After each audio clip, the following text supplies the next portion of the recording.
If you live in Kenya or any other former British colony, then your grandfather or your great-grandfather might have told you about the very first car they ever saw. And it's probably this one. Well, not this exact one, but its great-grandfather. In fact, for most of the developing world, before there were any roads, bridges, or any infrastructure at all, it was the Land Rover that speared through the terrain to bring the men who built the infrastructure. And this is not very far away from that one, age-wise. So therefore, when the British wanted to do something important like exploring continents and saving wildlife from extinction, which they probably caused themselves, it was often the Land Rover that was chosen for the task. It was known for its rugged dependability, a very simple and reliable engine, which is a shame because Land Rover right now is known for quite the opposite.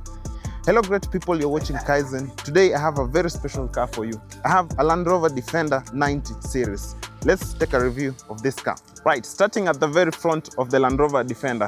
So it's a very classic Defender look, Defender badging over there and Land Rover. So rounded headlights, this comes from a time when car manufacturers cared about you. So if you broke this, you could just go to a shop and buy another standard one. Unlike what you get in modern cars, which is a headlight that looks like a sculpture. So when you break it, you have to spend a fortune to repair it.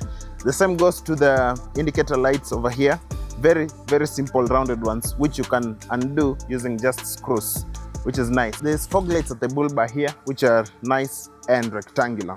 There's an opening over here because the air intake is actually at this side of the engine. This is just for cooling, and that's where your engine breathes. It's a very nice looking front side. I like this aerial over here. It's for radio signaling so that when you are lost in the forest, you can have a signal. Right, so it's a very flat windscreen over there with tiny little windscreen wipers. Overall, a very good looking classic Defender look at the front here. Right, so this is the side profile. As you can see, it's a short wheelbase because this is a two-door Defender.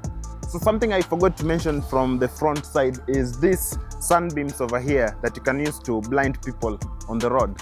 There's wheel arch flares over here to protect you from the dust and mud that comes from those massive tires. It's a 17-inch wheel with massive tires over here. Yeah, so there's a side step here so that you can use it to get into this car. I like these windows. They look more like something you'd find in a house. And speaking of houses, look at the door handle. Looks like something you'd find in a house. Yeah, so there's this window here. It's blacked out, so it looks like one enormous window, but it's just a tiny window over here. Yeah, so this one has a roof rack, an aftermarket roof rack, which carries the sunbeams I just talked about, a spade in case you need to bury something or someone, and then massive fuel tanks. Before I get crucified in the comment section, the technical name for those tanks is jerrycan. Because when you're exploring continents, you won't always find a petrol station in a bush.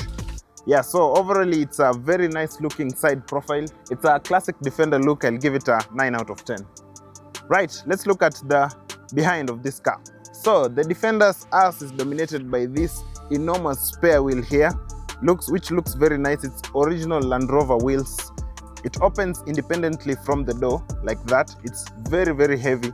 The door, because it's blacked out, it looks like one enormous window, which I like, but this is just its opening. Yeah, so the door opens like this and it opens to the back side of this thing. It's a very large space here, which we'll talk about later. Right, so from this angle, there's also one other sunbeam to blind the person behind you.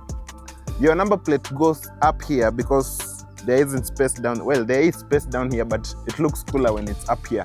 There's very many stickers behind here to show the achievements of your Defender.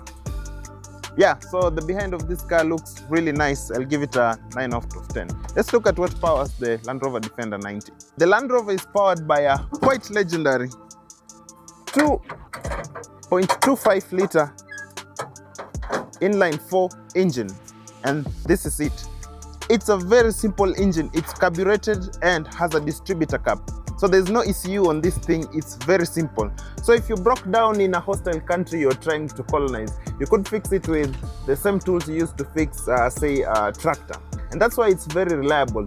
Unlike a modern Defender, which you'll have to fly in a mechanic from South Africa, this you could actually fix yourself. It makes about 90-100 horsepower, which is not much, but you don't need much on this thing. The Land Rover sends all 90 of those horses to all 4 wheels through a 5-speed manual gearbox. And of course, like any capable off-roader, it has a high and low range selector and center diff locking.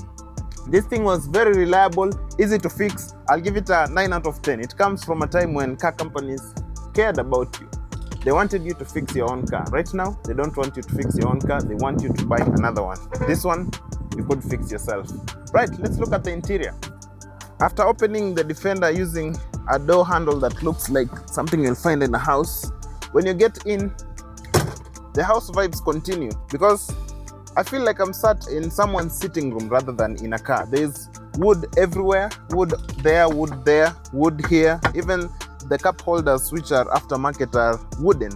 It looks very nice. It looks like a home, which I like. Yeah, so there's an analog gauge cluster there. There's a speedometer which gets to 140. I doubt you'll ever get to there, but you don't buy this car for speed. Right, so your temperature gauge, which is important for this engine. There's an aftermarket infotainment system here. This didn't come with the original car, but it's there. This is how you operate your 5-speed manual gearbox. So this is the high range and low range selector, and your diff lock is the red one down here. Nice. So there is an armrest here. These seats are, surprise, surprise, electronically adjustable because the owner of this car cared about this car. Right, so there is storage down here. There is cup holders, like I've mentioned. Cups were not invented at the time this car was made, but the owner of this thing cared enough to install aftermarket ones. There's storage for what I assume would be your phone. Yeah, and if you look at the ceiling here, it's nice and stitched, which didn't come in the original one, but looks really nice. Yeah, so overall, a very comfortable position up here, which it needs to be because this thing rides on solid axle suspension on leaf springs. If you don't know what that is, I have mentioned this before. It's the same thing you find in a tractor. Right, let's look at the passenger princess accommodation. So it takes a bit of climbing to get to the passenger princess accommodation, but once you get there, it's a very comfortable position. Your view is obstructed by this number plate here, but if you talk very nicely to your driver, they will be able to remove this and put it at the front there. Yeah, massive storage over here for your makeup and stuff.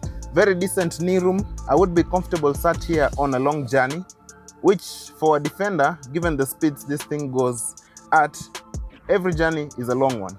There's a handle here to hang on to while your driver does crazy off-road stuff. Yeah, overall very comfortable over here. Nothing to complain about. Right, let's look at what goes on at the back. Yeah, so at the back here is a seating for 4 people. So if you're not carrying your camping equipment back here, yeah, you could fit 4 people here. So you could actually turn this thing into a school bus if you wanted to. There's a screen over here. It doesn't work, but it shows you what you can do with your behind here. There's aftermarket Pioneer speakers over here. So if you want to get your passengers entertained, you could do that. So very simple but functional. This space ideally is for your camping equipment, but if you really wanted to carry people over here, you would. And the seat is very comfortable.